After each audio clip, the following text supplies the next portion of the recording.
കുറേ ആയിട്ട് പോണമെന്ന് വിചാരിക്കുന്നുണ്ട്. പക്ഷേ എന്തോ അങ്ങോട്ട് നടക്കുന്നില്ല കേട്ടോ. ഇന്ന് രണ്ടും കൽപ്പിച്ച് അങ്ങോട്ടേക്ക് തന്നെയാണ് കേട്ടോ പോയത്. ആദ്യമേ ഇത് കൊല്ലത്തുള്ള ഒട്ടുമിക്ക ആൾക്കാർക്ക് മനസ്സിലായി കാണും ഏതാ സ്ഥലമെന്ന്. കൈകെട്ടി ഈശോയുടെ പള്ളിയാണ് കേട്ടോ. മുൻപ് ഞങ്ങൾ മിക്കപ്പോഴും ഇവിടെ വരുമായിരുന്നു, പ്രത്യേകിച്ച് വെള്ളിയാഴ്ച ദിവസങ്ങളിൽ. എന്തോ ഒരു പോസിറ്റീവ് വൈബാണ് കേട്ടോ ഇതിനകത്ത് വന്ന് കയറുമ്പോഴത്തേക്ക്. മനസ്സിന് ഭയങ്കര ഒരു സമാധാനമാണ്, എല്ലാം ഒന്ന് ഇറക്കി വെച്ചൊരു ഫീലാണ് കേട്ടോ. ഇന്ന് ഞങ്ങൾ 3 പേരും കൂടിയാണ് വന്നത്. മുൻപ് ഞങ്ങൾ 2 മെഴുകുതിരി മേടിക്കുന്ന സ്ഥാനത്ത് ഇന്ന് 3 മെഴുകുതിരിയാണ് കേട്ടോ മേടിച്ചത്. എന്തായാലും നമ്മൾ ഈശോ അടുത്ത് കുറച്ച് കാര്യങ്ങളൊക്കെ പറഞ്ഞിട്ട് അവിടെ നിന്ന് ഇറങ്ങിയിട്ടുണ്ടേ. നേരെ പോകുന്നത് സലൂണിലേക്കാണ്. 2-2.5 ആഴ്ചയായി കാണും ഞാനൊന്ന് സലൂണിലേക്ക് ചെന്നിട്ട്. അതുകൊണ്ട് തന്നെ എൻ്റെ പരിപാടികൾ ഒരുപാട് പെൻഡിങ്ങിലുണ്ടായിരുന്നേ. ഇന്ന് ചെന്നിട്ട് വേണം അതെല്ലാം ഒന്ന് തീർത്ത് വയ്ക്കാൻ. മെയിനായിട്ട് GST ഫയലിങ്ങും പ്രോഡക്റ്റ് ലിസ്റ്റിങ്ങും ഒക്കെയാണ്.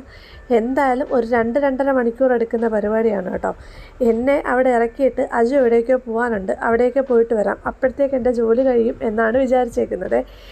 എന്നെ അവിടെ ഇറക്കിയിട്ട് അജു ആ സമയം കൊണ്ട് പോയിട്ടുണ്ടേ.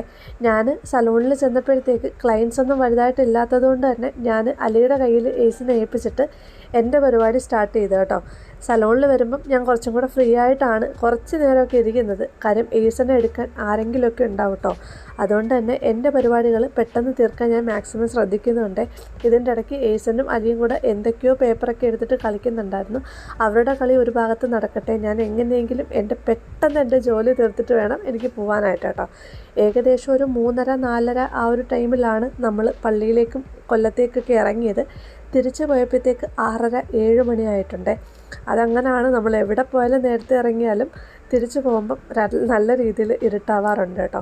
അങ്ങനെ ആ ഒരു സമയം കൊണ്ട് തന്നെ അജു വന്നിട്ടുണ്ടായിരുന്നേ. ഞങ്ങൾ സലൂണിൽ യാത്രയൊക്കെ പറഞ്ഞിട്ട് അവിടെ നിന്ന് ഇറങ്ങി. ഇനി നേരെ വീട്ടിലേക്ക് കാണാം കേട്ടോ. എന്തായാലും വീഡിയോ ഇഷ്ടപ്പെട്ട് കഴിഞ്ഞാൽ സപ്പോർട്ട് ചെയ്തേക്കണേ.